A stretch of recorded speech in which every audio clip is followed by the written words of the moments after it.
Aujourd'hui, on va parler du cas de Nassourdine Imavov. Nassourdine vient de se faire passer devant pour le titre des middleweight par Sean Strickland et ce n'est pas une surprise. Je vous explique pourquoi. D'abord, présentons le résumé de Nassourdine Imavov rapidement. Imavov est sur 5 victoires consécutives et ce n'est que contre des gros noms de la catégorie dont Adesanya qui l'a TKO.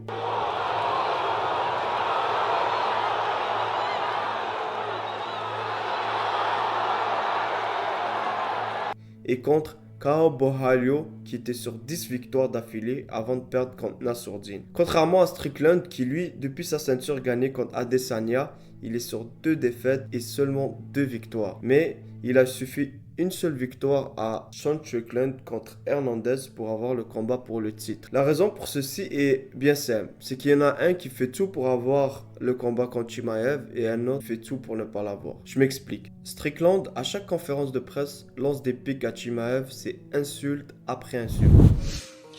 You have obviously made the case for the Hamzat fight. I feel like it's probably one of the biggest fights in the division. Yeah, no, I mean, nobody who wants to see fucking two little go fuckers go at it. You want to see a real fucking American fight this little Chechen on American soil. This is the fight that needs to happen. See, did you see Hamzat Chimaev was on a podcast earlier this week, the Jackson podcast, and he was asked about this legendary sparring session you guys had. He said he tapped you out. That's why you hate him. Bro, I made him quit training. Witnesses in the audience. Where's Eric at? I made him quit. No, dude. We're doing positional grappling. And he positional grappling. All right, start on my back. And I was like first round, I let him fucking choke me because it's like no one gives a fuck. Let me tell you about this. I'll tell you. When I walk into a gym, do you think that I go find the little weakest man? I say, let's spar. I say, no, I go find the biggest, baddest. Like, hey, I want to spar you. Every time Chimaev would walk in the gym, he would pick the smallest, lowest level pro and say, but oh, he looks like my opponent. You're beating the fuck out of it. And this is a true story. You guys could back me up, my team. He would pick the smallest guy. Chimaev's a fucking bully. And if you notice what he does in the division, he just runs and fucking hides. Oh, now I want to go to 205 and fight fucking Yuri, who's not even the fucking champ, dude. You just run and fucking hide. You did it when you trained with us, and you're doing it in the fucking division. Pendant ce temps, on a un Imavov qui lui c'est vraiment tout le contraire. Il considère Chimaev comme un frère. Conséquence, Imavov se retrouve à être mis au placard pour au moins un an s'il veut attendre un combat pour le titre parce que Chimaev, faut se le dire, n'est pas un combattant actif. Il est très souvent blessé et depuis 2023, il ne combat qu'une seule fois par année. Alors il y a deux choix qui s'offrent à Imavov, soit attendre un combat pour le titre. On sait que le MMA c'est un sport de momentum, si on n'entend pas parler de toi, tu es vite oublié. Il y a aussi un autre problème qui s'ajoute parce qu'à mon avis, Chimaev va battre Strickland. L'UFC sait que Chimaev et Nassourdine ne veulent pas réellement se battre et c'est deux combattants du Caucase qui se respectent beaucoup. Régime dagestanaise, deux régions du Caucase. D'abord, pour donner un peu de contexte, d'où vient ce refus de combattre entre combattants de cette région-là? Après, c'est sûr qu'ici, c'est dur à comprendre. Mais dans les montagnes du Caucase, ça va faire du bruit pour te dire.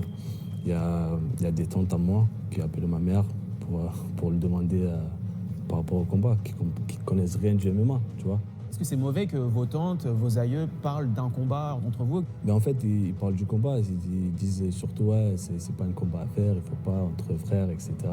Tu vois, c'est ces discussions comme ça. Donc c'est pour ça, c'est compliqué pour nous, mais en même temps, on sait qu'on n'a pas le choix.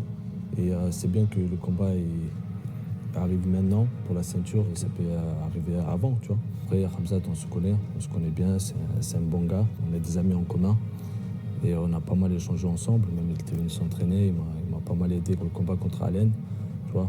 C'est quelqu'un que j'apprécie. Le fait qu'ils disent qu'ils ne souhaitent pas vraiment t'affronter, est-ce que pour toi, c'est une manière pour lui de mettre en place un scénario où tu ne serais pas le combattant qu'il affrontera pour son prochain combat? Non.